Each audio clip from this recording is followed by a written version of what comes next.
Today's guest has over 25 years experience as a pet photographer. Back when she started, pet photography didn't exist. A lot has changed in the photography world since then, but as you'll hear, a lot of things actually hasn't either. I'm talking about Margaret Bryant of Bryant Dog Photography, who started out shooting dog sports on film and then quickly realized that wasn't sustainable for the time and moved into studio portraits. Since then, she's photographed thousands of dogs in her home studio in Texas and even published a couple of books. One of which is helpful for us as pet photographers as it's full of posing tips and other advice.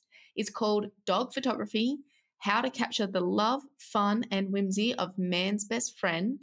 And you can grab the second edition on Amazon. I've popped a link in the show notes. We covered a lot in this episode, from Margaret's experiences in the early days of her business to who our biggest competitor is and how we can book clients anyway.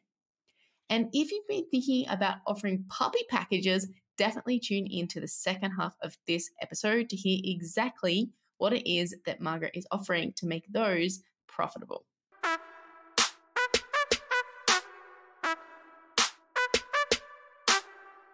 Welcome to the Pet Photographers Club. Tune in as experts share their insights to help grow your business with higher sales, creative marketing, and kick-ass business strategies. Now on to the show. Hello and welcome to Season 15, Episode 13 of the Pet Photographers Club. I'm your host, Kirsty McConnell, and today I'm chatting to Margaret Bryant of Bryant Dog Photography. Welcome to the club, Margaret. Thank you very much. It's nice to have you on here, somebody with years of experience to share with us. Before we get too far into this episode though, Margaret, would you give the listeners a quick overview as to who you are, where you're based in the world, and what it is that you offer? So, as you said, my name is Margaret Bryant. I am in the Dallas, Texas area, and I started doing pet photography in 1998, and I didn't do any other kind, other than for fun. I didn't do any other kind. I wasn't a portrait photographer that changed to pet photography. I did pet photography from the very beginning. And over the years, I decided that I really like studio photography. So pretty much my specialty is studio photography. So in way back when you started, Margaret, what did the pet photography industry look like, if anything at all? It pretty much wasn't there. I originally started out doing dog sport photography, and I was doing fly ball only because my dog was doing fly ball, and it was very difficult because it was film, all film days, no digital cameras back then. And I don't know how it is in other places in the U.S. in the world, but in the U.S., the locations where they do fly ball, the lighting is terrible, and you're talking about very fast dogs. And with very low light on film, it was very challenging. And I decided to make a business of it and realized right away that it was not a good business model, and turned to portraiture. And when I looked at doing portraiture, I think that I ran into one other woman who was photographing at the local pet stores. And in my area, I think that was about it. I think there was really only one other person doing it. Now, I knew that in other places in the U.S., there were people that were doing it. Amanda Jones, for example. I was really inspired by her work. And there were a few others, some mostly in Seattle, Washington State. And that was kind of about it. So people didn't know it was a thing. It wasn't a thing, really. Right, right. It wasn't a thing. I have to break down a few things that you said just then and dive into those a little bit deeper. So first of all, you said photographing dogs with film, which had not even crossed my mind that, sports, dog sports, that would have been so hard. Like no autofocus lenses. Is that right? Oh, no, there was that. The problem was that I was using 800 speed film pushed to 3200, which of course will make it very grainy. And there were times when because the light was so low, that I had to pick locations where the dog wasn't moving so much. So in the case of fly ball, it would be the start and when they were at the box getting the ball, but most people wanted to have their dog, flat out running. It was very difficult to get that in focus. It was mostly a blur because the film wasn't fast enough. I can bring up the shutter speed, but then it's a dark venue, so it was very difficult. And some venues were better than others, but it was very difficult. But the bigger reason why I stopped doing that was not so much the film, it was that not that many people wanted to pay for it. That's what made me get into portraiture. Yeah, you mentioned that it wasn't a good business model. So humor us. What was the model back then? Like, what were you trying to achieve? How were you even selling the images? Because you shot it on film, so it's not like you could do immediate reveal. So what did it look like? Give us a quick overview. So I had gotten an education about how I should do this. And so I always did in-person sales from the beginning. And what I would do would be the sales session would be about a week afterwards. Now, this is when I got into portraiture. This is not the sports photography. But I always did a consultation ahead of time. I did the session. About a week later, I'd have them come back. I would show them 4x5 proofs because I was still film in the studio. And I would show them 4x5 proofs. It's what you did back then. Did you do the same thing for the sports, the dog fly ball? So what I did for the dog sports is that there was a package, and I would shoot as many as I could get. And of course, I'm going to overshoot because poor lighting conditions, shooting on film, it was really bad. And basically what I did was they would, for a fee, that they would get 4 good images. And it could be the dog at the box. It could be the dog flat out. It could be the dog going over a jump. I was not going to guarantee anything because I really didn't know what I was going to get. Okay, wow. No wonder that was tough to sell. It was, yeah.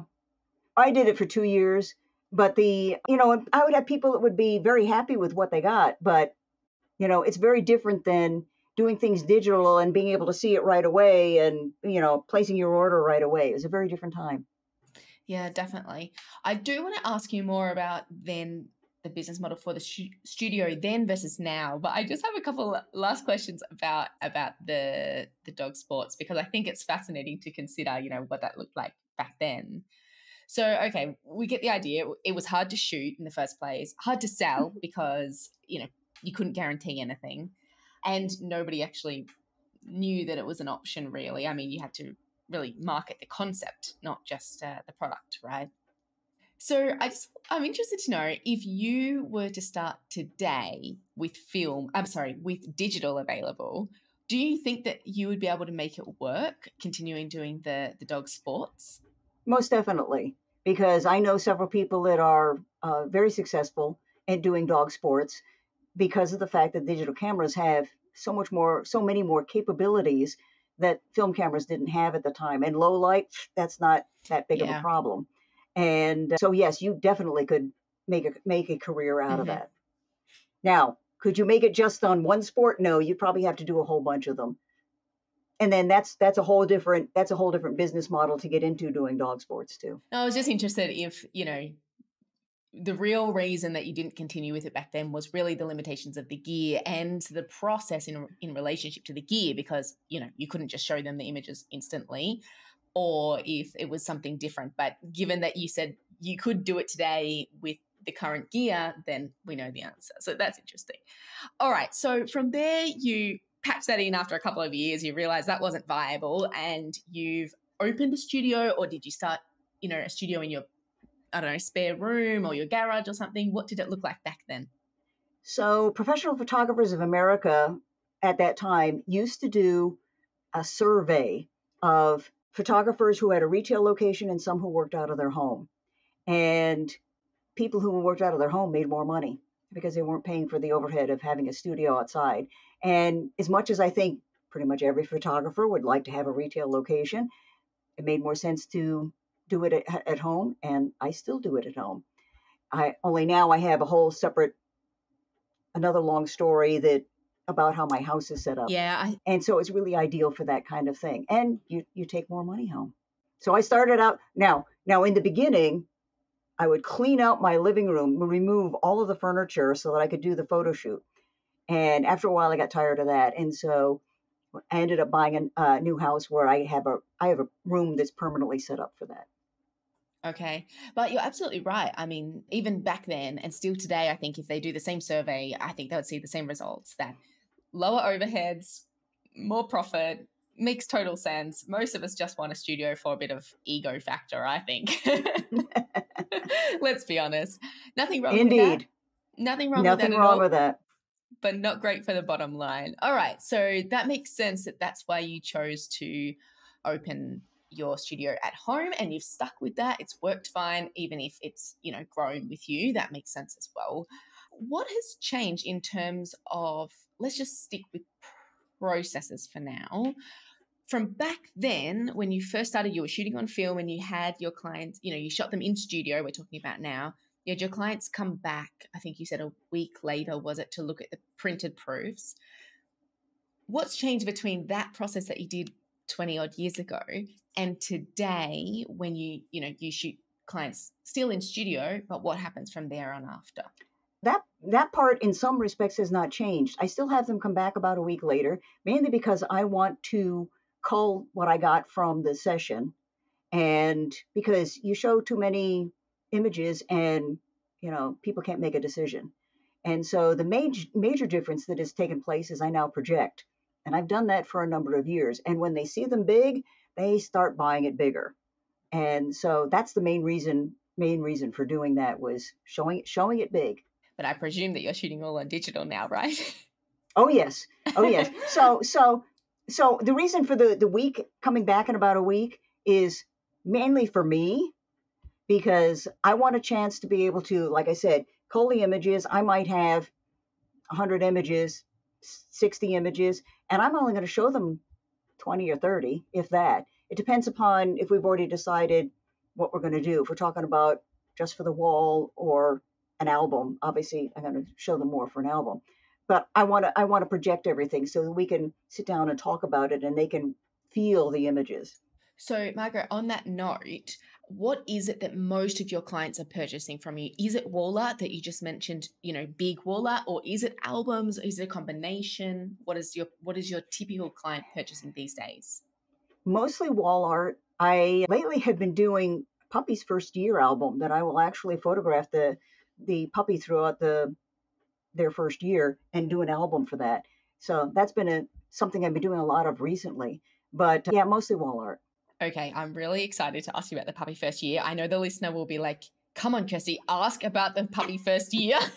And I am going to, I promise you guys, but I'm going to save it for the premium members. So you can hear that in the second half of this the extended part of this episode. If you keep listening, if you're a member, you'll be able to hear about that then. For now, though, I want to stick with other questions that I've got for the first half. I'm not going to leave you guys with just, even though we've already heard some great stuff, I'm not going to leave you there yet. So, all right. So at the moment, most of your clients, they're coming in, they're having a studio shoot, you're shooting 60, 100 images or something, you're culling it down, and then you're showing them about, what did you say, 20 or 30 on a projector? Right. Okay, about a week later. Great. And then they're buying predominantly wall art. Okay. Right. I have to ask you, in today's climate, I know you mentioned earlier before we started recording that you are winding down a little bit, and we'll talk about that a little bit more in a moment. But despite that, I know you're still shooting and you're still looking for clients. So what is your best lead source at the moment to find new clients? Actually, it's still my website. I'm not sure that I get that much from social media. It really is primarily my website, and it's also networking with other people, and past clients will refer new people. I was expecting that. So mostly your website, some referrals, not so much social media. Are you going to events or any of that kind of thing? I used to do a lot of that, and I just found that you have to pick the right events, and a lot of times those people are not necessarily your client, but doing things where you have auctions, silent auctions, that kind of thing. If you pick the right events, especially one where they have to pay to get into the event that's done by, some rescue group or some shelter or something like that, or some animal advocacy group where they have some kind of a big gala and they have silent auctions with that. That's another good place to get people that sign up. That's really interesting. Just the most recent episode that has dropped before this one is with Diane. Guys, if you haven't listened to it, go back and have a listen. She said almost the same thing, that events, she's just starting out. So she's at the opposite end of, her career as you. But she was saying she's done these, 2 big events the year previously. And there was a huge difference between the type of client that came depending on the event. And then the following year, she made decisions as to which one she would go back to based off that previous, learned information. So I think you're absolutely right. As she was saying, as you're saying, really important to pick the right event.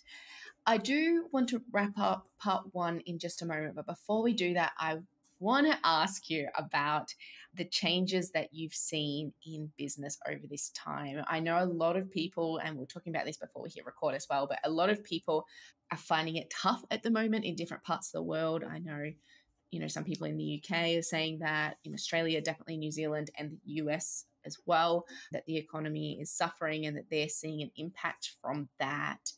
In all your years in business, you've seen all the roller coaster, you've seen the global financial crisis, of course, the epidemic, like all of us, the pandemic, and now this time as well.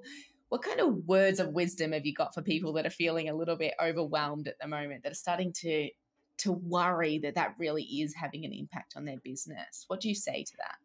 So I would say a couple of things. One is always have some money socked away for times when, like during the pandemic, we were closed. There was nothing I could do. I was basically closed. And so you have to have enough money socked away to be able to live on during that time. The other part is that your biggest competition is not another photographer. Your biggest competition is the owner themselves. And these days, the cameras are pretty darn good. And so you have to do something that they can't do.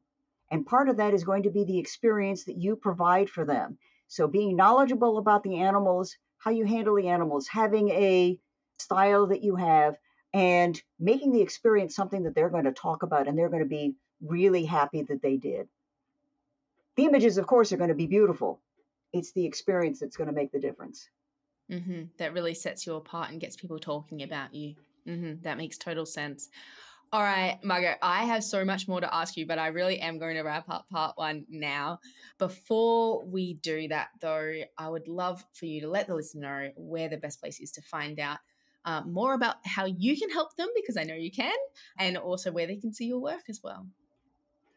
My website is bryantdogphotography.com.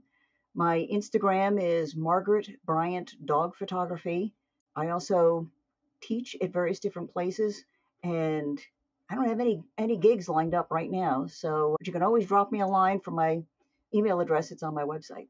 Perfect. And don't worry if you missed anything. I took all the notes for you as always, including the links just mentioned. So just head on over to thepetphotographersclub.com/the-podcast. You can just search Margaret and you will find this episode. Otherwise, it is season 15, episode 13. So it'll be 1513.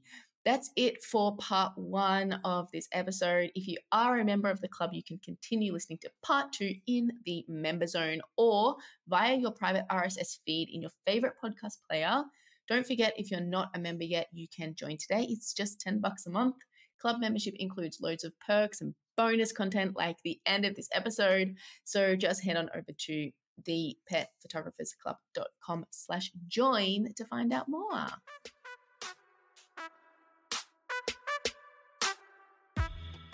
Thanks for listening to the Pet Photographers Club. To subscribe to the podcast, check out other episodes, and keep up to date, head to thepetphotographersclub.com.